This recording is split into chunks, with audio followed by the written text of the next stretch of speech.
मनसा का ये रूप। अवश्य उसके पीछे कोई उद्देश्य छिपा है। नियति समय के अनुसार ही घटती है और व्यक्ति के उद्देश्य को पूर्ण करती है। असंभव को संभव किया है मनसा ने। हलाहल के विषैले प्रभाव को दूर कर मनसा ने उसे महादेव के लिए सहनीय बना दिया है।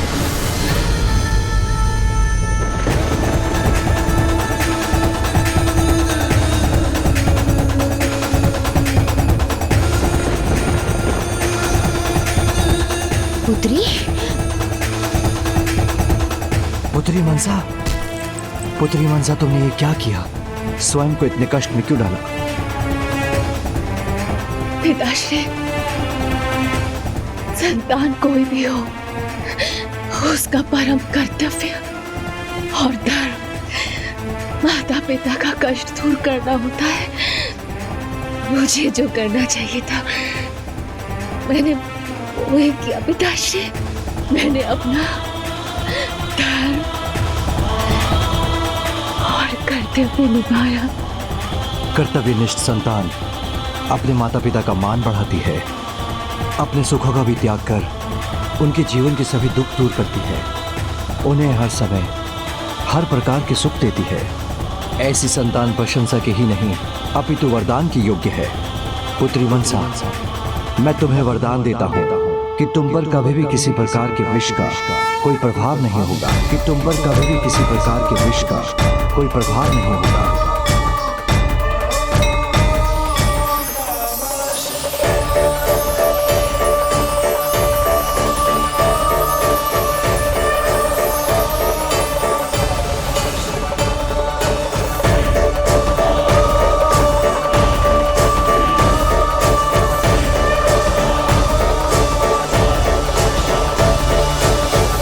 जो सभी की पीड़ा हरते हैं, तुमने उनकी पीड़ा हर संसार के सामने अत्यंत श्रेष्ठ उदाहरण प्रस्तुत किया है पुत्री। ऐसे विष को ग्रहण किया है आपने जिसे समस्त संसार में एकमात्र देवाधिदेव महादेव ही ग्रहण कर सके हैं। इसलिए आज से आप विषहरि के नाम से भी जानी जाएंगे। जिस पर आपकी कृपा दृष्टि होगी वो सभी प्रकार के विष के प्रभाव से मुक्त होगा। हे ब्रह्मदेव, हे श्री हरिनारायण, आपके वरदानों के लिए कोटि कोटि धन्यवाद। किंतु मैंने तो केवल अपना कर्तव्य निभाया है, जिसके लिए मैंने कोई भी वरदान पाने की अपेक्षा नहीं की थी। पुत्री, अपने पिता के प्रति ऐसा अपार प्रेम, ऐसी निष्ठा अत्यंत दुर्लभ है। निस्वार्थ भाव से अपना सर्वस्व, यहाँ तक कि अपने प्राणों को त्याग करने को तत्पर रहने वाली पुत्री तो सभी वरदानों के अधिकारी है, किंतु तुम्हें एक अधिकार से वंचित रहना होगा।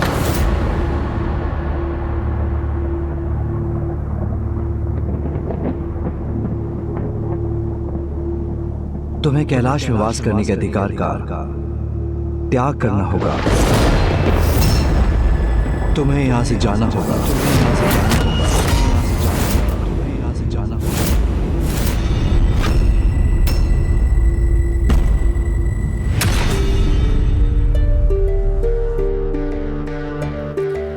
पुत्री मनसा को कैलाश से जाना होगा।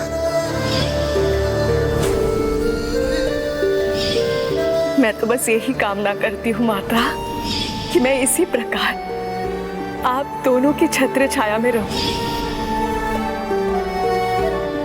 मुझे जाना होगा,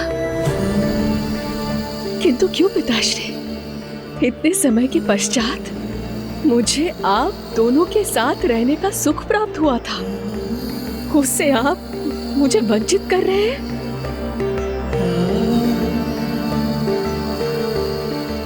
बताइए ना पिताश्री। अब तुम यहाँ पहुँच गई हो, अब तुम सदैव यही रहोगी हमारे साथ। माता आप ही बताइए ना। आपने तो कहा था ना कि मैं सदैव आप दोनों के छत्र छाया में रहूंगी। यदि मुझसे कोई भूल हुई है माता, तो मुझे क्षमा कर दीजिए, मुझे क्षमा कर दीजिए माता, किंतु कृपया मुझे आप दोनों से दूर जाने का आदेश मत दीजिए।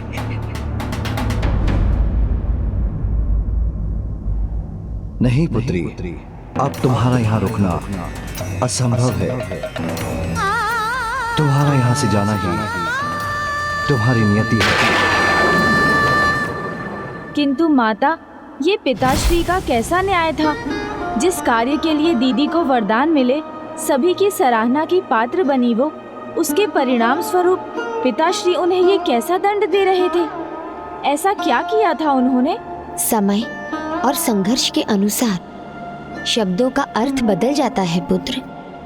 उस समय स्वामी के वो शब्द मुझे भी शूल के समान चुभे थे। मुझे भी कुछ उचित नहीं लगा था, किंतु वो एक पिता है और संतान का उचित मार्गदर्शन पिता का परम धर्म होता है। तो स्वामी भी अपना धर्म निभा रहे थे। नहीं पुत्री, ना ही ये तुम्हारा दोष है, ना ही ये कोई दंड। हम ये जानते हैं कि पुत्री की निष्ठा और सेवा पुत्र से कहीं अधिक होती है।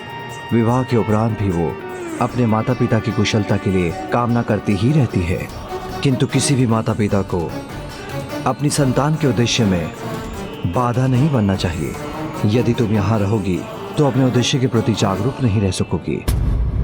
इसीलिए तुम्हें जाकर अपना तप पुनः आरंभ करना होगा, तभी तुम्हें तुम्हारे जीवन के अगले उद्देश्य का मार्ग दिखाई देगा। जिस प्रकार पिछली बार तुम्हारे तप के संपन्न होने के समय तुम्हारी भेंट मुझसे हुई थी, उसी प्रकार इस बार भी तुम्हारे किसी से भेंट का संयोग बनेगा, जो तुम्हारे जीवन के लिए अत्यंत महत्वपूर्ण होगा, विशेष होगा।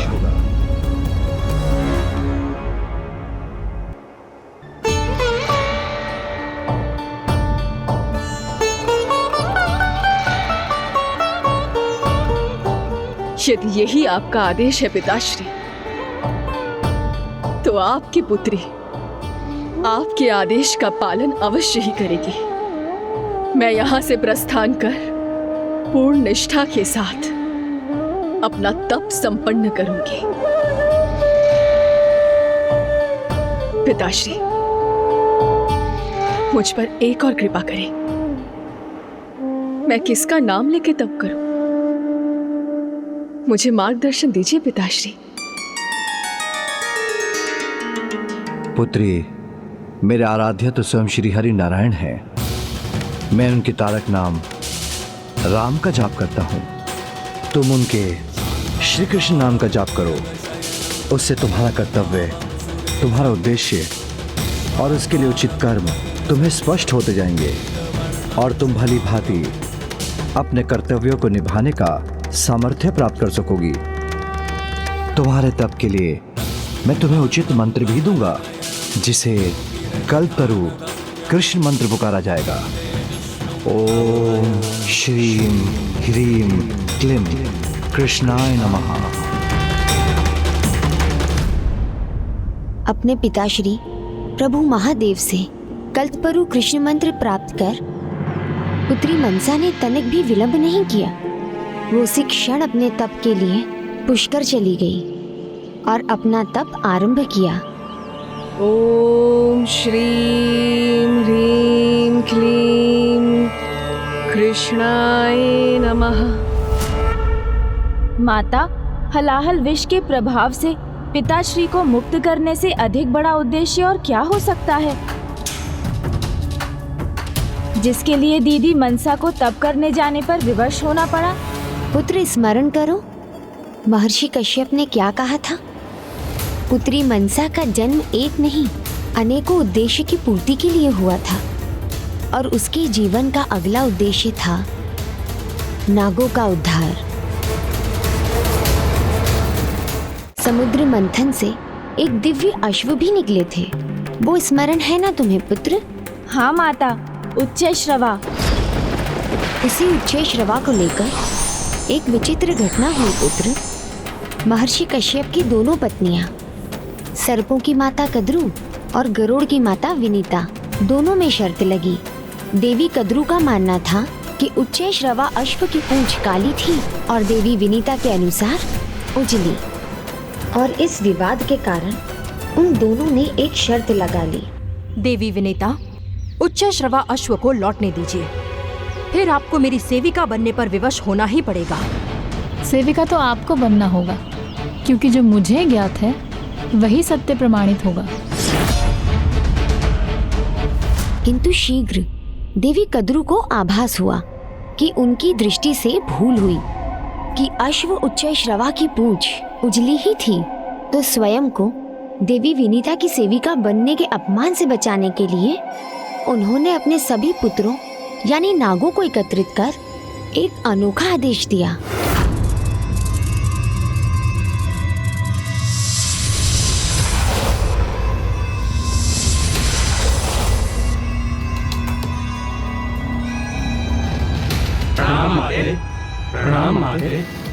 अब इस शर्त पर विजय पाने के लिए तुम सबकी सहायता की आवश्यकता है मुझे। उच्चैश्रवा अश्व जब फिर यहाँ से जाएंगे तो तुम सब उनकी पूंछ पर लिपट जाना, जिससे उसका रंग काला दिखाई दे।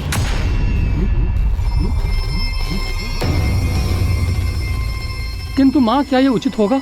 तो क्या ये उचित होगा कि तुम्हारी माँ शर्त में पराजित होकर देवी विनीता के सामने सदा के लिए उनकी सेविका बनकर रहे?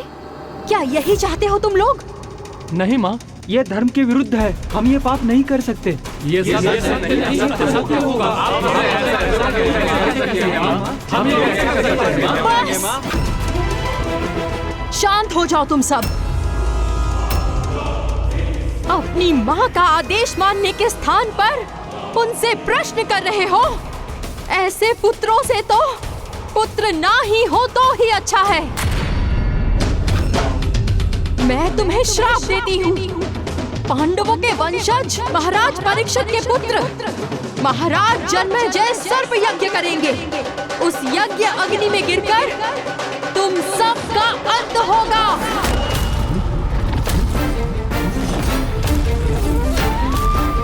देवी कद्रू, ये क्या कर दिया आपने?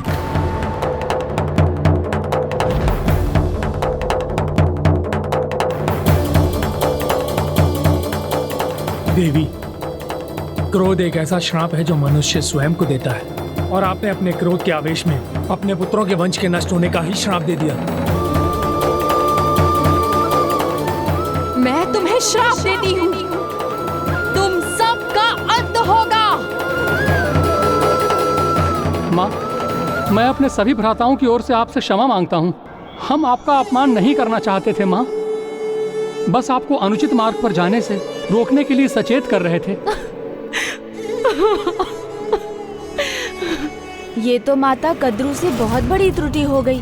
श्राप को लौटाने का तो कोई उपाय नहीं होता, और यदि ये श्राप फलित हो जाता तब तो सभी सर्प मारे जाते। तो फिर इस परिस्थिति से बचने का क्या उपाय था माता? एक उपाय है। क्या उपाय है माता? महाराज जन्मेजय का यज्ञ अत्यंत शक्तिशाली होगा, जिसके प्रभाव से नागों की रक्षा कोई तपोशक्ति ही कर सकती है। इसके लिए कोई तपस्वी कन्या जिस पर किसी भी प्रकार के विष का कोई प्रभाव ना हो, वो ब्रह्मचारी ऋषि से विवाह कर एक दिव्य संतान प्राप्त करे, तो वही दिव्य संतान महाराज जन्मेजय के यज्ञ के प्रभाव से मेरे पुत्रों नागों की रक्षा कर सकेगी। अर्थात माता कद्रू के नाग पुत्रों को इस श्राप से दीदी मनसा का पुत्र ही बचा सकता था। हाँ पुत्र, ऋषि कश्यप की मानसिक कल्पना से मनसा की उत्पत्ति का ये भी एक प्रमुख कारण था, किंतु अभी किसी योग्य ब्रह्मचारी ऋषि से उनका विवाह होना शेष था। किंतु उसके लिए दीदी मनसा को तप पर जाने की क्या आवश्यकता थी? क्योंकि जैसे स्वामी ने कहा था, इसी तप के परिणाम स्वरूप पुत्री मनसा की भेंट उसके योग्य वर से होने वाली थी।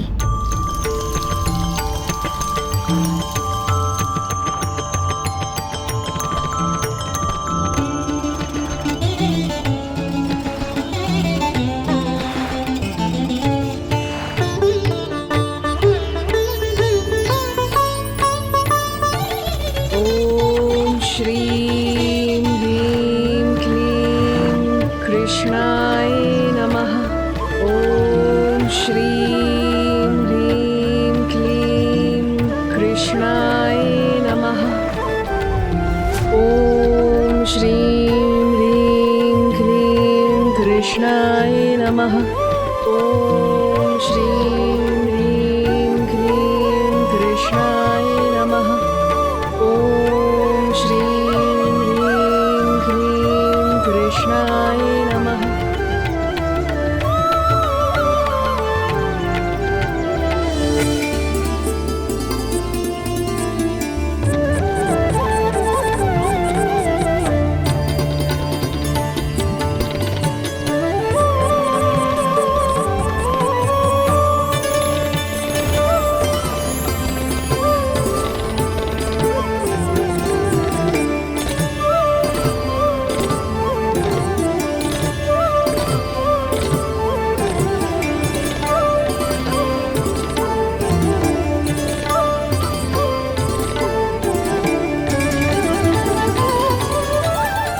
पिछली बार तुम्हारे तप के संपन्न होने के समय तुम्हारी भेंट मुझसे हुई थी, उसी प्रकार इस बार भी तुम्हारे किसी से भेंट का संयोग बनेगा जो तुम्हारे जीवन के लिए अत्यंत महत्वपूर्ण होगा।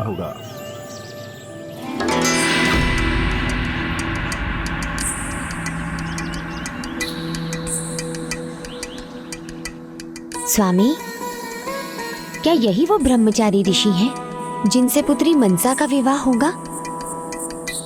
हाँ प्रिय, ऋषि जरत्कारु ही हमारी पुत्री के लिए योग्य वर है। उनसे विवाह के उपरांत हमारी पुत्री नागों की रक्षा में समर्थ होगी।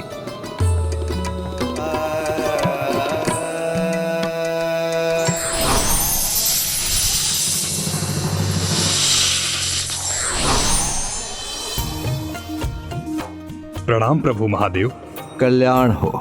प्रभु, नागवंश के उद्धार हेतु मुझे देवी मनसा का विवाह प्रस्ताव लेकर ऋषि जरत्कारु के पास जाने की अनुमति दीजिए।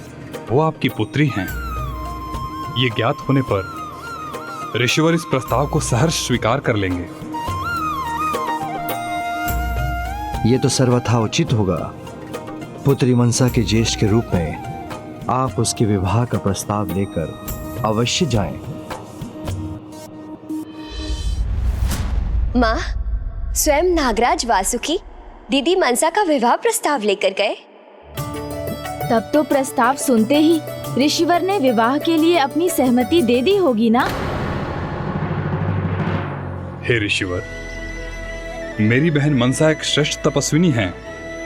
महादेव एवं देवी पार्वती की पुत्री हैं। उन्होंने महादेव की पीड़ा हरी है, जिसके लिए ब्रह्मदेव ने विष हरि का नाम दिया है उन्हें। अतएव आप हमारी बहन मनसा का विवाह प्रस्ताव स्वीकार कर हमें कृतार्थ करें।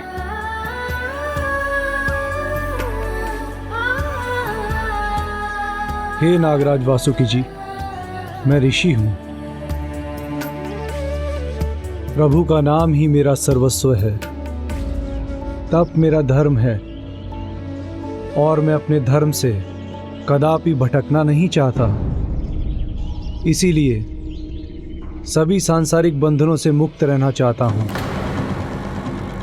मुझे क्षमा कीजिए, परंतु मैं ये विवाह प्रस्ताव स्वीकार कदापि नहीं कर सकता। ऋषिवर ने ये क्या किया माता? महादेव जिनके पिता है, ऐसी स्त्री के साथ को अस्वीकार कर दिया। और पिताश्री ने तो ये स्पष्ट कहा था कि यदि ऋषि जगत्कारु ने दीदी मनसा से विवाह किया तो ही नागों को उनके विनाश से बचाया जा सकेगा। हाँ पुत्र, ऋषि जरत्कारु ने ये जानते हुए भी विवाह का प्रस्ताव अस्वीकार कर दिया और पुत्री मनसा को ये ज्ञात हो गया था।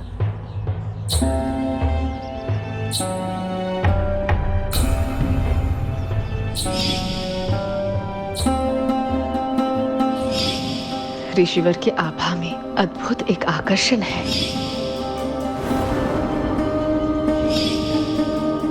मुझे विश्वास है उन्होंने भी मुझे देखते ही स्वीकार कर लिया था। अस्वीकार कर रहे हैं आप? जिसे स्वयं प्रभु महादेव की पीड़ा हरने का गौरव प्राप्त है। प्रभु महादेव एवं माता पार्वती की पुत्री मेरी बहन मनसा, उनसे आप विवाह का प्रस्ताव अस्वीकार कर रहे हैं ऋषिवर?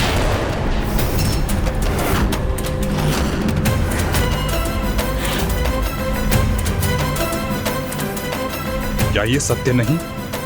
जब आपने उन्हें प्रभु श्री कृष्ण की आराधना करते हुए देखा था तो आप उनसे आकर्षित हुए थे?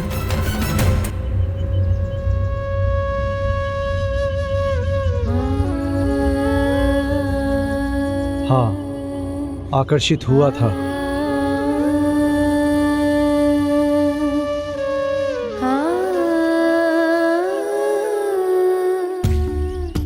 उनकी भक्ति से, उनकी आध्यात्मिक शक्ति से, उनके मधुर मंत्रोच्चारण से, पर देवी मनसा से नहीं।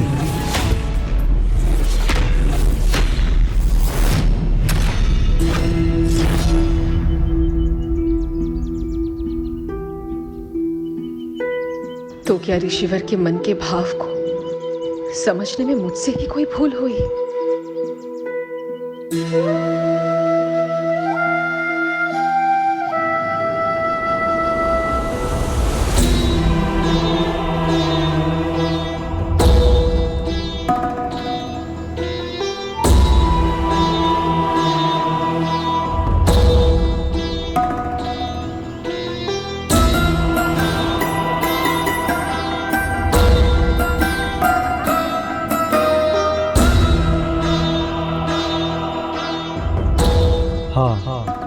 आकर्षित हुआ था उनकी भक्ति से, उनकी आध्यात्मिक शक्ति से, उनके मधुर मंत्रोच्चारण से, पर देवी मनसा से नहीं।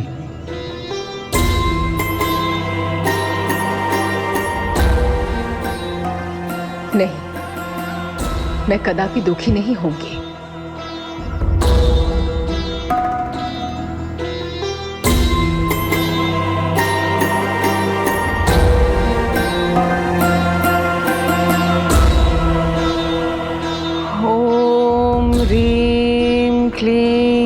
कृष्णाय नमः।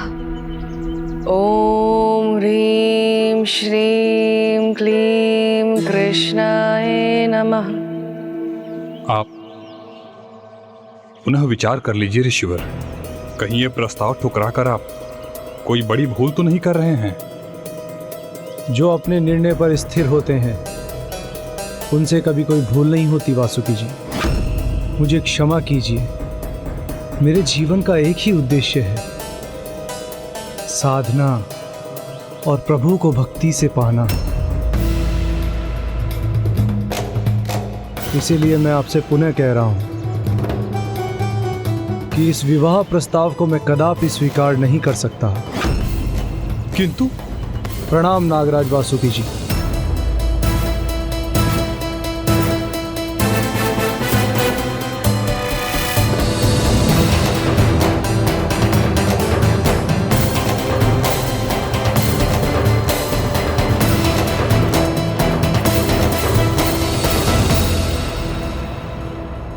प्रभु अब आपका ही आसरा है, मेरा मार्गदर्शन कीजिए। ऋषि जरत्कारु ने तो विवाह प्रस्ताव ठुकराकर मेरा मनोबल तोड़ दिया है। निराशा ने घेर लिया है मुझे प्रभु। हे प्रभु, मुझे तो विवाह की मंगल धुन के स्थान पर संपूर्ण नागवंश के विनाश का स्वर सुनाई दे रहा है।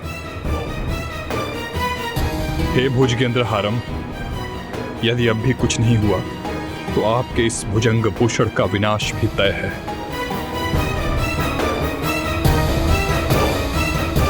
धीरज रखने वाला व्यक्ति आत्मविश्वास की नाव पर सवार होकर बड़े से बड़े संकट का भावसागर पार कर लेता है।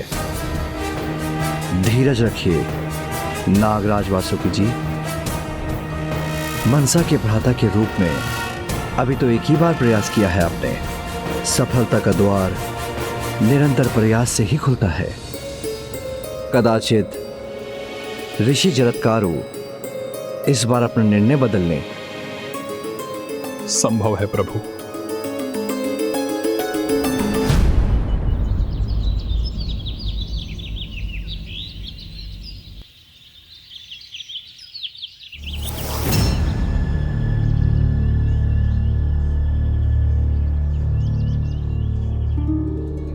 ये मैं कहां आ गया? ये क्या स्थान है? पुत्र पुत्र पौत्र पौत्र परपौत्र। ये स्वर तो जाने पहचाने लग रहे हैं, जैसे पितामह और पिताजी मुझे पुकार रहे हैं, मुझसे कुछ कहना चाह रहे हैं, किंतु ये स्वर आ कहां से रहे हैं? परपौत्र परपौत्र पुत्र पुत्र पुत्र पुत्र परपौत्र पुत्र पौत्र।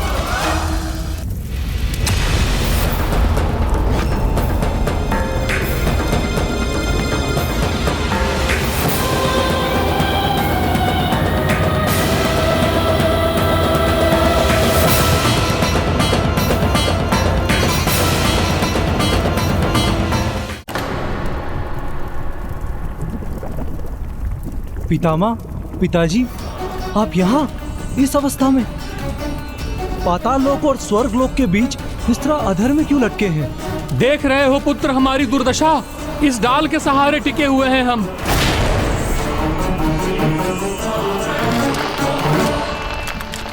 अरे मूषक हटो, हटो मूषक, अरे मूषक हटो, हटो।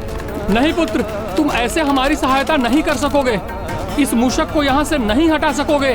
किंतु पिताश्री, मैं क्या करूं? यदि ये यहाँ से नहीं हटेगा तो आप सब लोग नीचे गिर जाएंगे। हाँ पुत्र, हम पाताल के अंधकार में खो जाएंगे, स्वर्ग और अन्य उच्च लोकों की यात्रा नहीं कर सकेंगे पुत्र। नहीं नहीं नहीं पिताश्री, पितामह, आप लोगों ने तो जीवन भर पुण्य किए हैं, तो उसका यह परिणाम कैसे हो सकता है? आप अवश्य ही स्वर्ग जाएंगे। यदि मैं कोई सहायता कर सकता हूँ तो मुझे बताइए, मैं अवश्य करूँगा। विवाह कर संतान की प्राप्ति करनी होगी पुत्र। ये डाल तुम्हारा जीवन है और ये मूषक काल। जिस दिन काल इस मूषक की भांति तुम्हारा जीवन भी पुकार देगा, उस दिन हमें नर्क की आग में जलना ही होगा। मात्र तुम्हारा विवाह ही अब हमें नर्क में जाने से रोक सकता है पुत्र। नहीं नहीं, मैं अपने तप से नहीं भटक सकता, विवाह नहीं कर सकता, किंतु अपने पूर्वजों को इस अवस्था में भी नहीं देख सकता। पुत्र यही है एकमात्र उपाय। वंश आगे बढ़ेगा, तभी हमें इन कष्टों से मुक्ति मिलेगी। पितृ ऋण चुकाना चाहते हो तो विवाह करना ही पड़ेगा पुत्र तुम्हें। विवाह कर लो पुत्र, विवाह कर लो, हमारे कष्ट हर लो पुत्र, हमारे कष्ट हर लो। विवाह कर लो पुत्र, विवाह कर लो, विवाह कर लो पुत्र, हमारे कष्ट हर लो पुत्र, हमारे कष्ट हर लो पुत्र।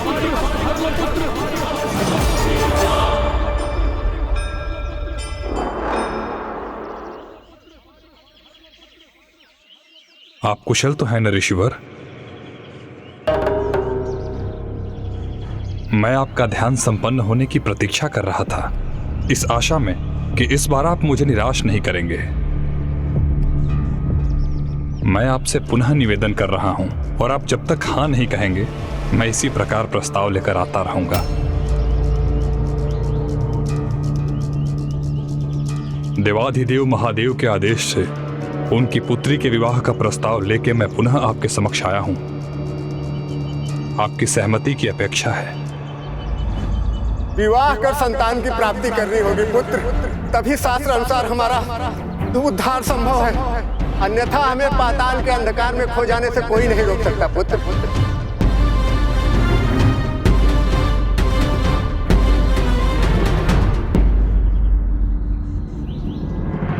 उचित है, मैं विवाह के लिए तैयार हूँ, मैं विवाह के लिए तैयार हूँ।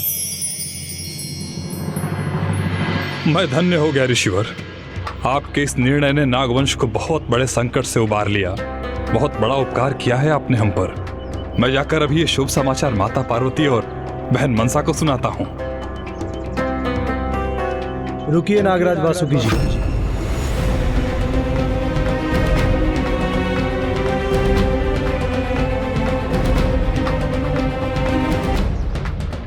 मुझे अभी कुछ और भी कहना शेष है। क्या ऋषिवर, अब क्या कहना शेष है? यही कि मैं विवाह तो करूंगा, किंतु उसके लिए मेरी 3 शर्तें हैं। कैसी शर्त ऋषिवर?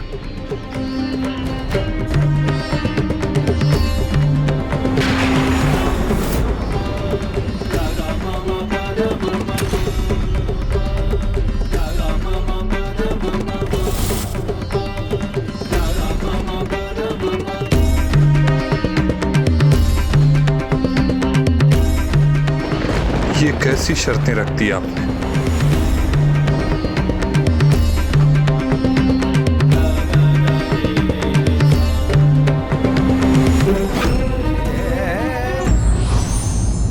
जिन्हें माता पिता का स्नेह प्राप्त है वे भाग्यशाली हैं, किंतु जिन्हें उनकी सेवा का अवसर प्राप्त है वे परम सौभाग्यशाली हैं।